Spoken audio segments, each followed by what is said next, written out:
ಗುಜರಾತ್ನಲ್ಲಿ ಭೀಕರ ವಿಮಾನ ದುರಂತ ಪ್ರಕರಣ. ಈ ದುರಂತದ ಮತ್ತೊಂದು ಭಯಾನಕವಾದಂತಹ ಬೆಚ್ಚಿ ಬೀಳಿಸುವಂತಹ ವಿಡಿಯೋ ಈಗ ವೈರಲ್ ಆಗ್ತಾ ಇದೆ. ನೋಡ್ತಾನೆ ಇದೆ ವಿಡಿಯೋಗಳು, ಒಂದೊಂದೇ ಬರ್ತಾನೆ ಇದೆ. CCTV ಆಗಿರ್ಬೋದು, ಅಲ್ಲಿ ಸ್ಥಳೀಯರ ಮೊಬೈಲ್ನಲ್ಲಿ ಕ್ಯಾಪ್ಚರ್ ಆಗಿರಬಹುದು. ಹೆಂಗಿದೆ ವಿಡಿಯೋ ಅಂತ ಹೇಳಿದ್ರೆ ಭಯಾನಕತೆ, ಭೀಕರತೆ ಹೇಗಿತ್ತು ಆ ಘಟನೆ ಅನ್ನೋದನ್ನ ಎಳೆಯಾಗಿ ಹೇಳ್ತಾರೆ. ವಿಮಾನದ ಕೊನೆ ಕ್ಷಣದ ವಿಡಿಯೋ ಲಭ್ಯವಾಗಿದೆ. ಈಗ ತಾಂತ್ರಿಕ ದೋಷದಿಂದ ವಿಮಾನ ಪತನವಾಗಿದೆ. ಮೇಘಾನಿ ವಸತಿ ಪ್ರದೇಶದಲ್ಲಿ ಈ ದುರಂತ ನಡೆದು ಹೋಗಿದೆ. ಈ ದೃಶ್ಯ ನೋಡ್ತಾ ಇದ್ದೀವಿ.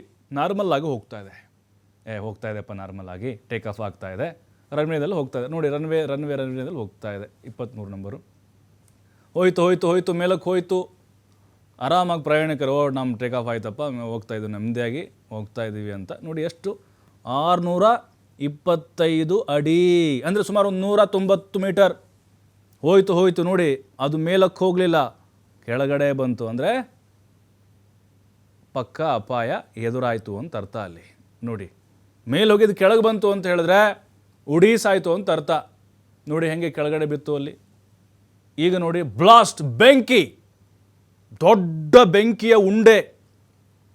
ಇವು ಬಾಂಬ್ ಬ್ಲಾಸ್ಟ್ ಆಗುತ್ತಲ್ಲ, ಅದಕ್ಕಿಂತ ಘನಘೋರವಾಗಿದೆ ಈ ವಿಡಿಯೋ.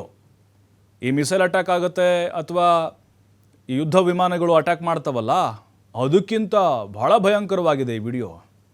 ನೋಡ್ತಾ ಇದ್ದೀವಿ. ಬೋಯಿಂಗ್ 878 ವಿಮಾನ ಇದು, ಏರ್ ಇಂಡಿಯಾ ವಿಮಾನ 171.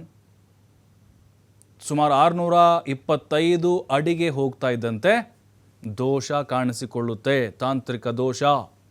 ಆಗ ಪೈಲಟ್ ಎಚ್ಚೆತ್ತುಕೊಂಡು ATCಗೆ ಕರೆ ಮಾಡ್ತಾರೆ ಅವರು, ಮೇಡೆ ಅಂಥೇಳಿ. ಆಗ ಆ ಕಡೆಯಿಂದ ಮತ್ತೆ ಉತ್ತರ ಬರೋದಿಲ್ಲ, ಗೊತ್ತಾಯಿತು ಇಲ್ಲಿ ಪತನ ಆಗಿದೆ ಅಂತ.